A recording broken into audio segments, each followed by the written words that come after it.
Welcome back to my channel study learner. ये UP DElEd third semester के लिए science, जो कि पहले प्रीवियस ईयर की क्लास में मैंने चैप्टर 3 कराया था, उसका सेकेंड पार्ट है। ये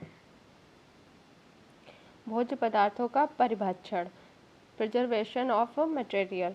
भोज्य पदार्थों को भविष्य के लिए सुरक्षित रखना भोज्य पदार्थों का परिरक्षण या संरक्षण कहलाता है। भोजन जीवाणुओं कवकों के द्वारा खराब हो जाता है। खराब होने की स्थिति में भोजन विषैला, दूषित तथा हानिकारक हो जाता है, जिससे शरीर की पाचन क्रिया ठीक से नहीं हो पाती और शरीर में अनेक प्रकार के रोग होने की संभावना है जो बढ़ जाती है। भोज्य पदार्थों के सड़ने एवं खराब होने के मुख्य कारण। तो भोज्य पदार्थ क्यों खराब होते हैं या सड़ते हैं, उसके मुख्य कारण दिए गए हुए हैं।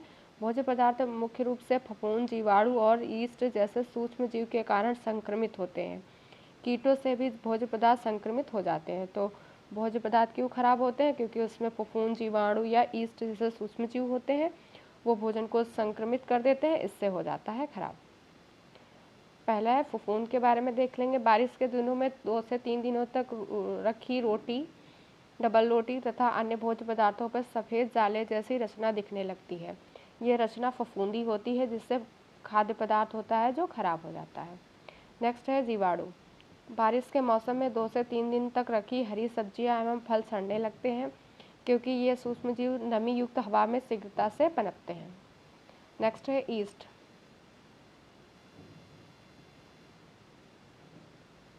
ईस्ट भी एक प्रकार का एक सूक्ष्म जीव है। ईस्ट की क्रिया कार्बोहाइड्रेट पदार्थों पर होती है। यहाँ पे कार्बोहाइड्रेट है, ये सूक्ष्म जीव लिखा हुआ है, जिससे वह अल्कोहल में बदल देता है और पदार्थ में जो खट्टापन का स्वाद होता है वो आ जाता है ईस्ट की वजह से। नेक्स्ट है कीट। कुछ हानिकारक कीट जो अनाज, दाल, चावल आदि को खराब कर देते हैं, जैसे घुन होता है, यह जो अनाजों को खराब कर देता है। नेक्स्ट है भोज्य पदार्थों को संरक्षित करने की विधियाँ। तो पहली विधि है निर्जलीकरण या सुखाकर। इस विधि में सूर्य की किरणों से प्राप्त ऊष्मा द्वारा भोज्य पदार्थों को सुखाया जाता है, जिससे उनमें उपस्थित जल की मात्रा वाष्पीकृत हो जाती है और सूक्ष्म जीवों के वृद्धि के अवसर को कम कर देती है।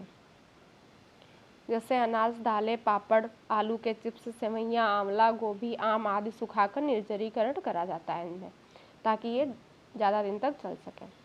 नेक्स्ट है प्रशीतन। इसको ठंडा करना भी कहते हैं। इस विधि के द्वारा भोज्य पदार्थों को ठंडे स्थान पर रखा जाता है, जैसे कि प्रशीतन गृह घर में प्रयोग की जाने वाली फ्रिजों में रखते हैं। और इस विधि द्वारा हरी सब्जियां, अन्य प्रकार की सब्जियों को काफ़ी समय तक संरक्षित किया जा सकता है, चूँकि कम तापमान पर सूक्ष्म जीव जैसे कि जीवाणु फफूंदी की वृद्धि को रोक देता है। आजकल बड़े बड़े प्रशीतन घर में कुछ सब्जियों को कई महीने तक संरक्षित किया जा सकता है। नेक्स्ट है उबालना, बॉयलिंग। इस प्रक्रिया में अधिक तापमान के कारण कुछ हानिकारक जीवाणु नष्ट हो जाते हैं, इसलिए घरों में दूध को उपयोग में लाने से पहले उबाला जाता है। यहाँ तक कि पानी को पीने से पहले उबालने से हानिकारक जीवाणु है जो नष्ट हो जाते हैं और पानी पीने योग्य हो जाता है। नेक्स्ट है रसायनों का अन्य पदार्थों में उपयोग। तो कुछ रासायनिक पदार्थ भी सूक्ष्म जीवों को उत्पन्न होने से रोकते हैं। साइट्रिक अम्ल, सोडियम मेटाबाइसल्फाइड, सोडियम बेंजोइट तथा एसिटिक एसिड आदि का उपयोग जेली, जूस आदि को परिच्छित रखने के लिए किया जाता है। परिच्छित मतलब सुरक्षित करने के लिए रखा जाता है। नेक्स्ट है पाश्चुरीकरण। इस प्रक्रिया में सर्वप्रथम दूध को 63 डिग्री सेल्सियस तापमान पर 15 मिनट के बाद इस प्रक्रिया में सर्वप्रथम दूध को 63 तापमान पर गर्म करते हैं। इसके बाद में 15 मिनट बाद 72 डिग्री सेंटीग्रेड तापमान पर गर्म किया जाता है। इसके बाद कुछ समय बाद 10 डिग्री तापमान पर दूध को ठंडा किया जाता है। ऐसा करने पर उपस्थित हानिकारक जीवाणु हैं जो नष्ट हो जाते हैं। फिर दूध को बोतलों या पैकेटों में बाजार में बंद करके बेचा जाता है। बाजार में मिलने वाले खाद्य पदार्थों जैसे नूडल्स, पिज़्ज़ा आदि को संरक्षित करने के लिए रासायनिक पदार्थों से संरक्षित खाद्य पदार्थ का कम से कम उपयोग करना चाहिए। नेक्स्ट है अचार बनाने में नमक, शक्कर, खाद्य पदार्थ, तेल आदि का उपयोग भी भोज्य पदार्थों को संरक्षित करने में किया जाता है, जैसे मुरब्बा, जेली, टमाटर सॉस आदि, कच्चे आम आंवला, नींबू, गोभी, गाजर आदि के अचार बनाने में नमक, सिरका तथा तेल का उपयोग किया जाता है। तो मुरब्बा, जेली, टमाटर सॉस, कच्चे आम का अचार, आंवला, नींबू, इनका अचार बनाने के लिए सिरका है जो तेल, नमक का उपयोग किया जाता है, क्योंकि इन तीनों के उपयोग से सूक्ष्म जीवों की वृद्धि को रोका जा सकता है और वृद्धि इसमें कम हो जाती है। जिस पात्र में अचार या मुरब्बा रखा जाता है उन्हें पहले अच्छी तरह धोकर सुखा लेते हैं। अचार या मुरब्बा से भरे पात्र को सूखे एवं स्वच्छ स्थान पर रखना चाहिए। भोजन की गुणवत्ता बनाए रखने के लिए उपाय। भोज्य पदार्थों को आवश्यकता से अधिक पकाना नहीं चाहिए, क्योंकि ऐसा करने पर उसमें उपस्थित पोषक तत्व हैं जो नष्ट हो जाते हैं। नेक्स्ट है, गेहूं के आटे को चोकर नहीं हटाना चाहिए, क्योंकि उसमें विटामिन पाए जाते हैं।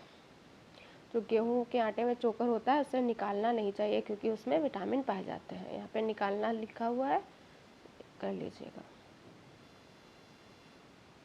नेक्स्ट है, चावल तथा दाल पकाने से पहले उसे अच्छी तरह से धोना नहीं चाहिए, क्योंकि उसमें मौजूद विटामिन बी और सी निकल जाते हैं। भोज्य पदार्थों को ढककर रखना चाहिए, क्योंकि उसमें ईंधन की बचत के साथ पोषक तत्व भी सुरक्षित रहते हैं। ये पॉइंट्स हैं, अच्छे से याद रख लीजिएगा। तो ये थे आज की क्लास। अगर आपको ये क्लास पसंद आई हो तो लाइक से सब्सक्राइब करिएगा। वीडियो देखने के लिए थैंक यू सो मच।